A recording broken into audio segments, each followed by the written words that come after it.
Саламатсыңар балдар, силер менен мен Оторбаев Улан тапшырмаларды чыгарууну улантабыз. Кыскача көбөйтүүнүн формулаларын өтүп атабыз силер менен. Мен кыскача көбөйтүүнүн эки формуласын жазайын. А плюс b квадрат, а квадрат плюс 2ab плюс b квадрат. Эгерде минус болсо, а минус b квадрат болсо, а квадрат минус 2ab плюс b квадрат. Так, эми бул формуланы жазгандан кийин биз аныга, демек, а бөлүнгөн 2 барабар экен, бнын ордуна 1 экен. Эми ушунун ордуна коюп коебуз. Ошондо а бөлүнгөн 2 квадрат плюс 2 формула боюнча бар, анан кайра а кетип атат. Ошондо а бөлүнгөн 2-ни жазам. Анан көбөйтүлгөн бнын ордуна 1, демек 1-ди жазам, плюс 1-дин квадраты. Ошондо а квадрат бөлүнгөн 4 болот. Бул аны квадратка көтөрсөк а квадрат, 2-ни квадратка көтөрсөк 4. Анан бул экөө кыскарып кетет да, плюс а болот барабар 1.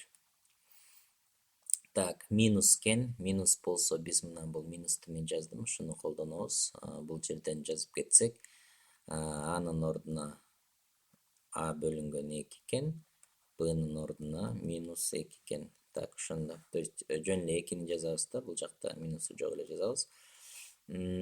Так, эми ошондо а бөлүнгөн 2 квадрат минус 2, формула боюнча 2 бар, мына көрдүңөрбү? Анан анын ордуна а бөлүнгөн 2, б, анан плюс b квадрат, 2-нин квадраты.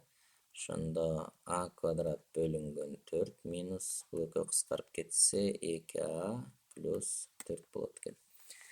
Так, мына силер менен чыгардык биз. Эми кийинки тапшырмаларда түйүнтмаларды кашаага киргизгиле дейт. Демек, муну ажыратканда мындай болуп ажырап атабы, эми кайра ушуну кайра буга алып келгиле деп атат да, бул жерденчи.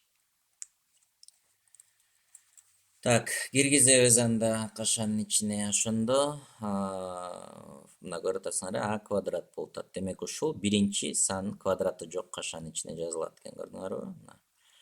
Анан бул жер минус болсо, демек бул жер минус болот. Анан акыркысын көрүп атасыңар, b квадрат, квадраты жок өзү жазылат экен. Демек 1-ди квадраты жок жазабыз дагы, анан квадрат кылып коебуз. То есть ошондо бул а эмес, бул жерде x болчу да, ошон үчүн x минус 1 квадрат болуп калат экен. Бул жерде деле карасак, мына биринчи x турат, x'ти жазам, минус эң акыркысы 4, 4 бул 2-нин квадраты, ошондуктан 2-ни жазып туруп, анан бул жакка квадрат кылып койсом болот.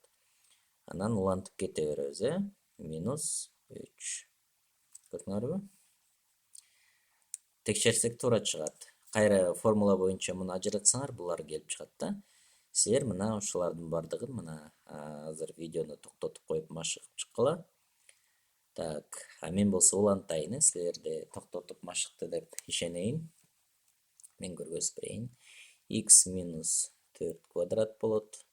Бул жер x плюс 5 квадрат болот, x плюс, бул жер уже минус болот экен, 6 квадрат. Бул жер x плюс 7-нин квадраты, ушинтип ажырайт экен. Силер ушундай түйүнтманы көргөндө x'ти өзүнчө квадратка, муну өзүнчө квадратка ажыратып койгонго болбойт экен. Ушундай формула менен ажырайт экен, көрдүңөрбү? Ошого көңүл бургула балдар. Буларды машыккыла мына. Мону бирөөнү көргөзүп берейин. 9x квадрат дейт. 9 бул квадраты жок. Бул жерде бул 3 болмок. 3x минус, анан бул 2 болуп калат экен.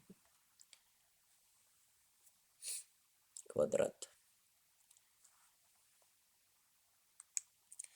Кийинки тапшырмаларды чыгарсак, булар квадраттын айырмасы болуп турат.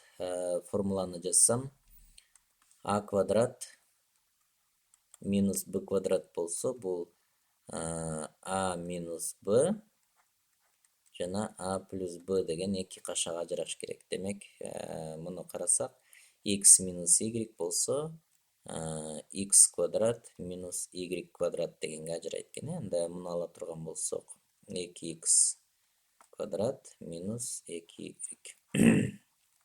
квадрат дегенге ажырайт.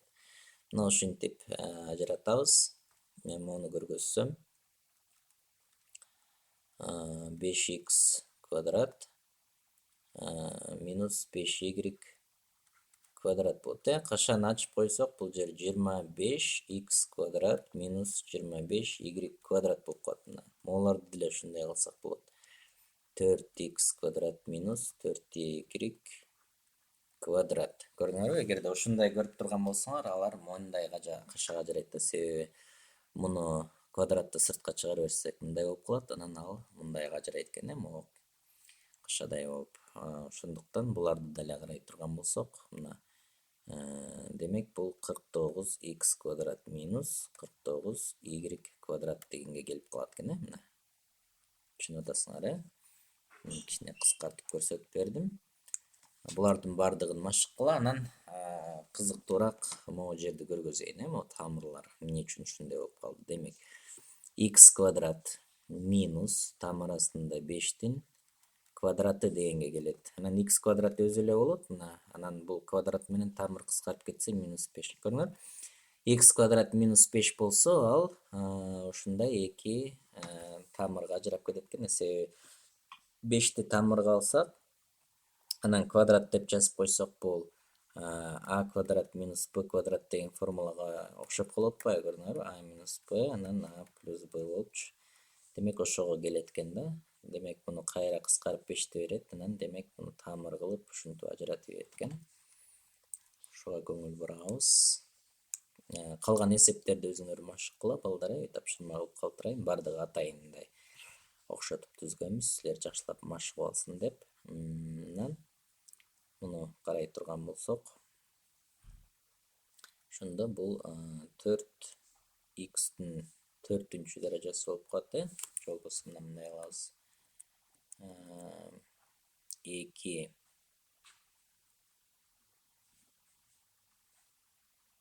2x квадраттын квадраты боло турган болсо, анан мындай болуп ажырап кетет. Бул жерде квадраты бар болуп атат да. Минус 2y квадраттын квадраты боло турган болсо, ошондо ушундай эки кашага ажырайт экен.